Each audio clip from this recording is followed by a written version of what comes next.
La communion réparatrice. Il y a quelques années à peine, prenait naissance au diocèse d'Avignon une œuvre providentielle, appelée la communion réparatrice.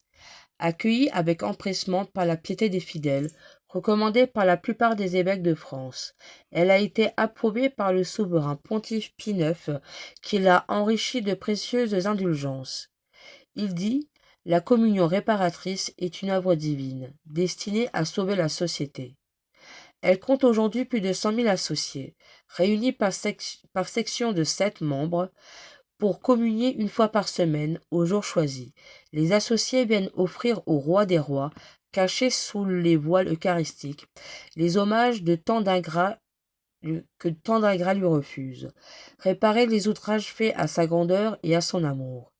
Ils viennent faire l'office des consolateurs auprès de celui qui est lui-même le consolateur de tous les affligés. Leur mission ne se borne pas là.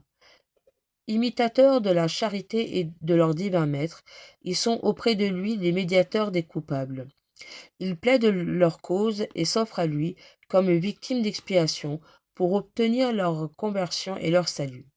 Ils sont donc vraiment apôtres et médiateurs, et en détournant de la tête des coupables les coups de la céleste justice, ils attirent sur leur propre cœur les grâces de la divine miséricorde. Leur double mission est vraiment sainte et glorieuse. Combien le cœur adorable de Jésus doit être touché et consolé. N'est-ce pas là ce qu'il demande lui-même à son humble servante? Je viens dans ce cœur que je t'ai choisi, afin que ton ardeur tu répares les injures que j'ai reçues des cœurs tièdes et lâches qui me déshonorent dans le Saint-Sacrement. Enrôlons-nous avec joie dans cette fervente milice de la réparation. Pleurons les blessures faites au cœur de notre Maître. Gémissons sur le peu d'amour qu'on a pour lui.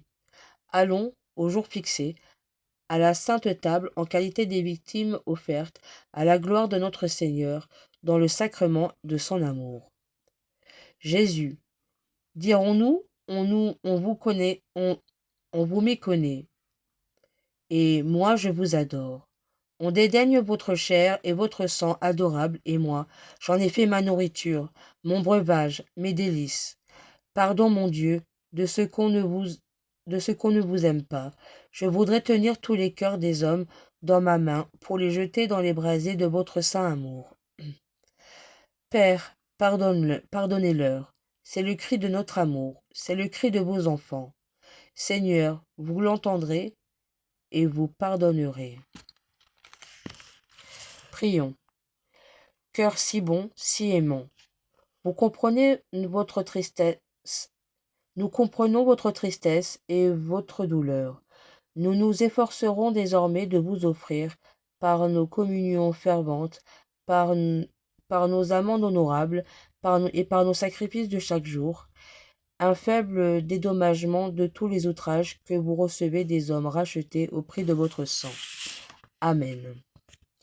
Prière de Sainte Marguerite Marie au Sacré-Cœur de Jésus. Père éternel, je vous offre le cœur de Jésus, votre Fils bien-aimé, comme il s'est offert lui-même en sacrifice pour moi.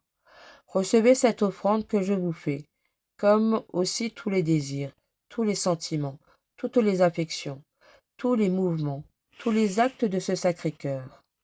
Ils sont miens, puisqu'il s'est immolé lui-même pour moi, et je veux à l'avenir ne désirer que lui seul. Recevez-les en satisfaction pour mes péchés et en action de grâce pour vos bienfaits. Recevez-les et accordez-moi par ces mérites toutes les grâces qui me sont nécessaires, et surtout la grâce de la persévérance finale. Recevez-les comme autant d'actes d'amour, d'adoration, de louange que j'offre à votre divine majesté, puisque c'est par le cœur de Jésus que vous pouvez être dignement honoré et glorifié. Amen.